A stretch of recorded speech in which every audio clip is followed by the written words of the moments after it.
Bonjour, c'est Darkan pour BGP Music Live.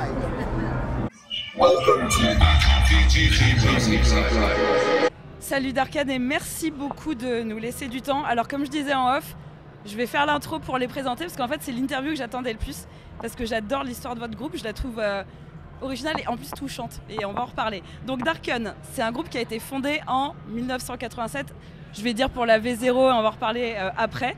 Il y a eu un split en 91, entre ces deux moments-là il y a eu 2 démos en fait. Et vous avez reformé là très récemment. On va en reparler sur votre premier album du coup. Premier album alors que Fondation en 87. Mais en fait, à chaque fois dans les interviews, j'ai entendu voilà comment vous avez évolué, etc. Mais on est d'accord que là, c'est un nouveau groupe. C'est même plus le même son. Tout est nouveau effectivement. La musique est toute neuve et puis nous on s'est rajeuni du coup un petit peu quand même et puis du coup Lorenzo il a son gamin derrière la batterie et oui c'est un nouveau Darkan effectivement, ça n'a plus rien à voir avec la première génération en dehors du nom qu'on a gardé et de 3 icônes. Oui c'est ça, c'est que vous avez quand même réussi à reformer en ayant quand même 3 personnes du line-up de base avec le fils d'un des gratteux et un ami, donc ça déjà on sent que c'est un projet perso. Ouais, c'est ça, et puis surtout, on est une famille, quoi, tu vois, c'est vraiment ça. C'est ça qui est extraordinaire, ce qui se passe, cette fusion, c'est génial, c'est génial. Ça s'est vu, alors du coup, voilà, moi j'ai fait exprès de passer très vite sur ces années, parce que aller lire les interviews, voir les interviews, vous expliquer comment vous êtes reformé. Moi, ce qui m'intéresse, c'est, voilà, vous avez sorti l'album il y a vraiment pas longtemps, et là, ce matin, on a eu la chance de vous voir sur la main stage du Hellfest. Donc ce qui m'intéresse, c'est pas les 30 dernières années, c'est la dernière. Qu'est-ce qui s'est passé depuis que vous avez sorti l'album en 1 an ? En fait, ce qui s'est passé, c'est pas compliqué. C'est que, comme je te l'expliquais, on est en famille et on est fusionnels les uns et les autres. Et donc ça se ressent dans nos compositions, dans l'amour qu'on met à composer nos titres. Et puis entre nous, voilà, on se dit les choses, mais on est aussi dans le respect de chacun et chacun donne son avis, etc. Et donc on grandit vitesse grand V. On grandit vitesse grand V parce que justement on se pose pas de limites et on apprend à chaque concert qu'on fait, on franchit un palier, etc. etc. Et oui, on a cette force de... Et on travaille bien sûr beaucoup, hein. On travaille beaucoup parce que pour arriver sur une main stage, il y a eu énormément de travail avant ça, avec la composition de l'album, etc., l'enregistrement, et puis après en résidence, etc., etc. Donc beaucoup de travail. Quelque chose à rajouter sur le travail, t'as l'air... Oui, beaucoup trop de travail. Oui, alors on a vu ça, j'allais justement revenir sur votre prestation ce matin, sur le plaisir qui se dégage clairement de scène, ça se voit, et sur les regards entre vous, je trouve qu'il y a de moins en moins en fait, dans les groupes de Presta Live, et là ça se voit, ça communique. Vous, de votre point de vue, vous en avez pensé quoi de ce set ? Ça a fait quoi de jouer sur cette fameuse main stage ? Alors déjà, pour commencer, il y a un truc juste extraordinaire qui s'est passé, c'est qu'aucune forme de pression, aucun stress, rien que dalle. Parce qu'on se connaît tellement et on est tellement... Alors, je suis désolé, ça fait un peu baba cool, mais on est dans l'amour tous ensemble. Et du coup, je pense que c'est ça aussi notre force, tu vois. Et moi, quand je suis avec mon Philos à côté, je sais qu'il est là, mon Liam derrière, mon Lorenzo, mon HP, je sais pas, je suis sur un nuage, quoi. Et ça nous porte, mais ça nous porte d'une force, c'est inimaginable. Tu veux ajouter des choses, Liam ? De toute façon, c'est grandiose, hein. C'est vrai qu'il y a 1 an, on nous aurait dit vous allez jouer dans 1 an sur la main stage. Non, enfin, c'est pas concevable pour nous, tu vois. Et là, en fait, ça s'est passé comme ça et c'est juste incroyable. Et c'est vrai que quand on est arrivé, il y avait quand même un peu de pression. Enfin, en tout cas, moi j'en avais un peu de stress quand même parce que c'est pas rien, quoi. Ça fait plus de 10 ans que je viens, le week-end complet et tout. Et je me suis dit, un jour je jouerai, c'est sûr. Mais pensez pas maintenant, à 25 ans, être sur la main stage une. Une ouverture de Metallica. C'est ça, en plus. Donc non, franchement, là c'est un petit rêve qui s'accomplit. Et puis c'est une très belle chose achevée. Donc maintenant, il n'y a plus qu'à continuer. Mais ouais, trop bien. Tes impressions pour ce matin ? Mes impressions pour ce matin, c'est que... Ouais, rapproche. Pardon. Mes impressions pour ce matin, je me suis étonné parce que nos stress, quoi. Parce que, comme a dit Stéphane, on est 5 et quand on est tous les 5, on se sent entouré. Je me sens plus solide quand on est tous les 5. Voilà. Ouais. Et nos stress, Non. Jusqu'à ce que la flotte arrive. Oui. Ah Et- ouais, on doit se dire, mais il y aura personne. Et qui poussent le matos et ils m'ont débranché toutes mes pédales. Ah bah. J'avais plus de son du tout.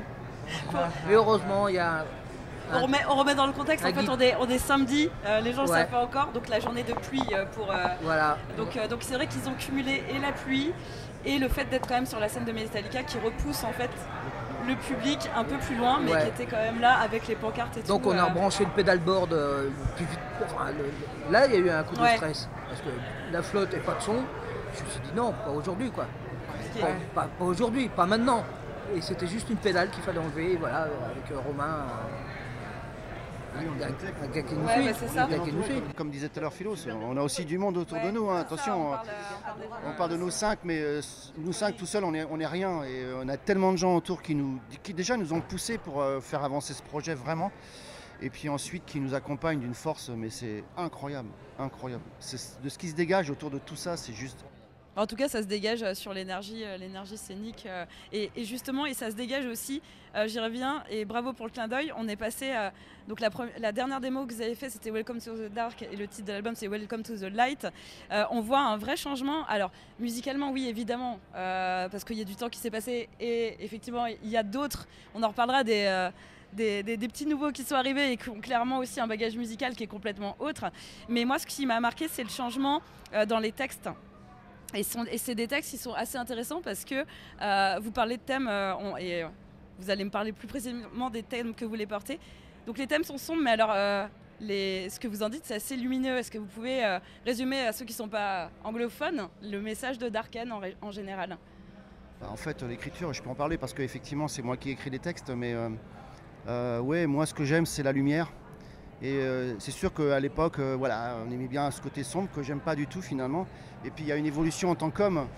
Et voilà, finalement, j'en suis arrivé à un âge aujourd'hui où je me dis, le plus important, c'est l'amour.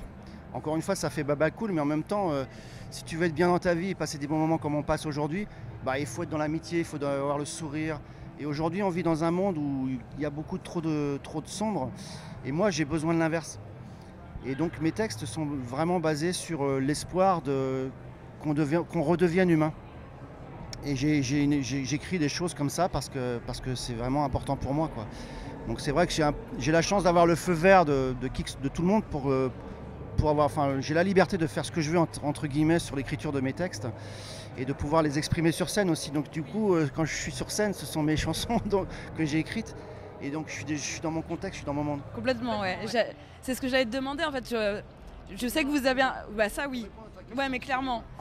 Et qui rejoint ce que vous disiez sur l'énergie que vous avez entre vous et sur les textes. Donc je sais que sur la compo, il y en a qui composent, mais vous revoyez ensemble, etc. Donc sur les textes, qu'est-ce que tu fais ? Tu présentes les textes et tu vois si tout le monde adhère ? Comment ça se passe ?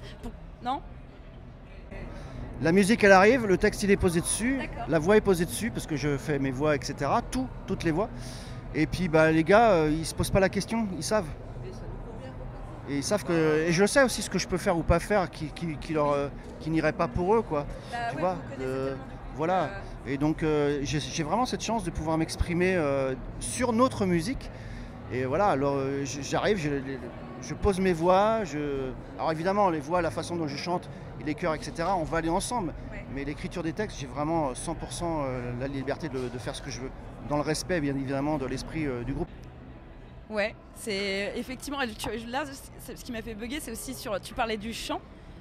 Là, pareil, il y a même entre les chansons et évidemment en 30 ans, sur ta manière de chanter, même d'une chanson à l'autre, quel travail tu fais ? T'enregistres seul ? Quand tu dis vous revoyez ensemble, au niveau du chant pur ? En fait, avec Lorenzo et puis tout le monde, on a nos home studios, hein, tu vois. Donc quand on a reformé le groupe, on était en période Covid, donc Lorenzo il m'envoyait les bandes musicales, je posais mes voix, je lui renvoyais et on validait tous les deux. Ouais. Après, bien sûr, on fait écouter aux gars et puis si tout le monde est OK, on valide, quoi.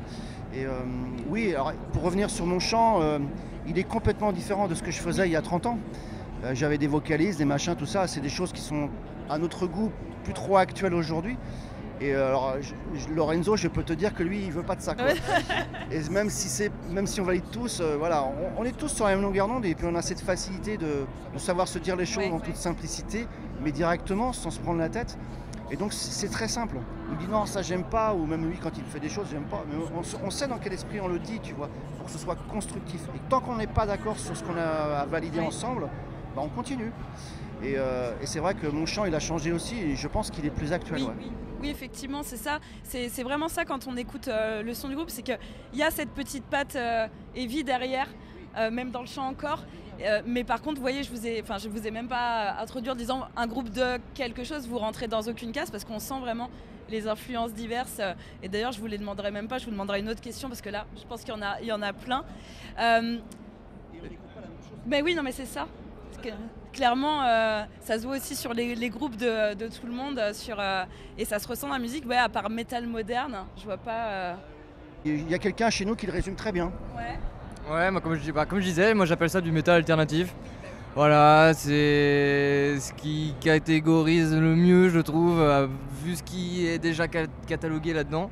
Et puis c'est vrai qu'avec les influences, etc., bah, moi ça ramène du moderne, ça ramène des choses comme ça. On fait pas du metal core, on fait pas du machin, on n'est pas assez violent pour ça. Enfin voilà, on fait pas non plus du rock. Bon bah entre deux, voilà, il y a ce truc-là. Et puis bah comme on a vraiment cette esthétique un petit peu moderne, etc., un petit peu comme du new metal en fait à l'époque, Oui. c'était un petit peu le même délire. Et bah du coup voilà. C'est marrant parce que quand on a parlé de votre album, quand il est sorti, on a parlé du new metal et on me disait que c'était pas le son, mais c'était l'esprit effectivement, très clairement du néo de l'époque qui mélangeait plusieurs genres. Ouais. Exactement. Ouais.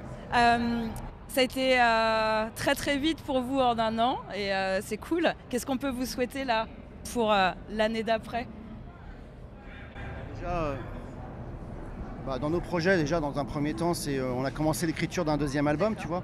Et après, ce qu'on veut, nous, maintenant, c'est faire des dates, et continuer de faire vivre cet album quand même, parce qu'on y a mis tellement d'énergie et de cœur qu'on a envie qu'il existe encore, de manière à pouvoir amener le deuxième album tranquillement, quoi.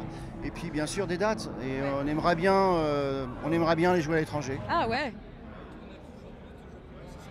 Oui, bah de toute façon, On l'a vérifié ce matin, c'est aussi une on a musique tellement taffé en fait, si tu veux, que là aujourd'hui, c'est aussi une des raisons pour laquelle je te disais que j'avais pas de stress, parce que c'est pas de la prétention, mais on a quand même une sorte de force tranquille par rapport à, et on a eu un accueil tellement incroyable pour cet album que du coup ça nous a rassurés, et on se pose plus de questions en fait. On se pose plus de questions, on avance tout simplement.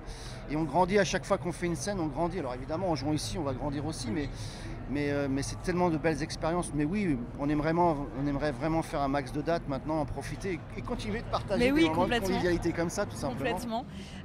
Du coup, il y a une question que je pose à tous les groupes, mais alors avec vous, j'ai encore plus envie de la poser et c'est une question bateau. Alors, allez écouter Darken, allez écouter ce Gin, allez écouter The Discord. Vous allez comprendre le sens de ma question. Pour vous, c'est qui les immanquables de cette affiche de cette année au Hellfest? Et vu les multiples influences, ça m'intéresse de savoir les immanquables qu'il fallait voir ou qu'il faut aller voir cette année. Vas-y. Ah ouais, parce que vous voyez moins de groupes. C'est pas bon ça. Ah si. Il y a une liste incroyable. Alors chacun votre allez. Moi je suis soliste direct. Moi je vais vers Extrême. Ouais. Parce que Nuno Bettencourt c'est quand même un guitariste. Je crois que ça a été le plus cité. Ah ouais. Épatant. Et tous les ans je me disais mais pourquoi Extrême On peut faire venir HP au milieu de l'interview. Pourquoi Extrême ne vient pas? Pourquoi Extrême ne vient jamais? Ouais. Et là, ils sont là, quoi. Et j'ai rencontré Gary Sharon tout à l'heure, le smile jusqu'aux oreilles, super sympa, quoi. Voilà. Donc Extrême pour toi. Tout ce qu'on écoutait quand on était jeune, Accept, Saxon, voilà quoi, avec leur nouveau son, leur nouvelle sauce. Et Metallica, moi je suis un grand fan. Moi aussi, j'ai leur guitare tatouée là. Moi je les ai vus, Metallica, je les ai vus dans les années 80 avec Lorenzo, on montait à Paris puisqu'on habitait en province. Et c'est vrai que c'est un groupe qui m'a forcément marqué dans mon enfance, dans ma jeunesse. Et j'ai même Enfer Magazine, quand j'étais au lycée, tu sais, je sais pas si tu as connu j'ai un petit groupe californien, un petit article comme ça, un petit groupe californien qui commence à émerger. C'était dans les années 81, 82, et il parlait de Metallica. Mais sinon, moi, je voudrais citer Saxon parce que je les ai jamais vus. Mais je voudrais aussi citer les groupes peut-être moins connus, mais qui sont très très bons, comme Bleed From Within. Que j'ai vu jeudi. J'avais à cœur de les voir parce que j'ai un album d'eux que mon gamin m'avait acheté d'ailleurs. Et il faut aussi penser aux groupes émergents, ceux qui veulent prendre leur place. Nous on est tout petits mais on a envie de grandir aussi. Et voilà, je voudrais citer Bleed From Within. Alors, j'étais en train de dire qu'avec les influences, j'ai cité vos 2 autres groupes, etc. Ça m'intéressait cette fameuse question, c'est quoi les immanquables du Hellfest? Parce que là, va y avoir un panel. Bah ouais, moi du coup c'est vrai que pour le coup je rejoins un petit peu aussi le Bleed From Within parce qu'il est vachement bien. Après, là la grosse claque cette année qui à mon avis faut pas louper, c'est Foo Fighters, clairement. Ouais. Parce que Dave Grohl, parce que Josh Freese à la batterie, parce que Foo Fighters quoi, donc c'est une grosse partie d'influence, et puis c'est énorme, et puis les avoir ici c'est juste fou. Donc ouais, moi je suis vraiment partisan sur ce groupe là quoi. Ok, et toi bah du coup qui nous rejoint?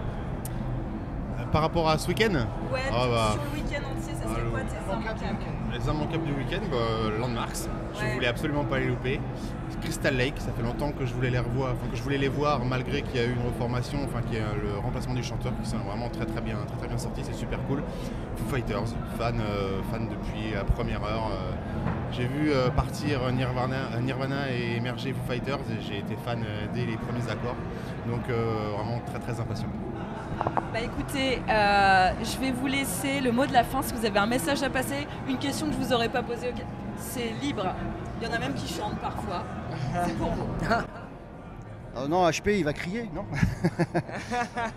j'ai donné. Non, le mot de la fin c'est merci pour tout cet accueil, merci aux gens qui sont venus sous la pluie, et merci au Hellfest et à Ben en particulier, puisque c'est lui qui a validé notre venue. Donc voilà, il nous a mis dans le rêve, et on a vécu un rêve, et on reste les pieds sur terre, parce que voilà, on est des grands garçons, mais on profite bien, et des moments comme ça de vie, ça rejoint un peu mes écritures, c'est que voilà, de garder le sourire, on est dans l'humain là, je trouve, même avec cette interview, tu vois, ça fait du bien, ça fait tellement de bien quoi. Tout est tellement sombre autour de nous, et là on est dans la lumière, on est enfermé dans notre Hellfest, mais qu'est-ce qu'on est bien quoi. Darken, merci beaucoup, merci pour cet album, effectivement qui porte bien son nom, Lumineux. Merci pour le show de ce matin, même sous la pluie, c'était top. Et on vous retrouve vraiment bientôt sur BGP Music Live. Super, merci. Merci beaucoup. Merci à vous. Merci. Ciao, ciao.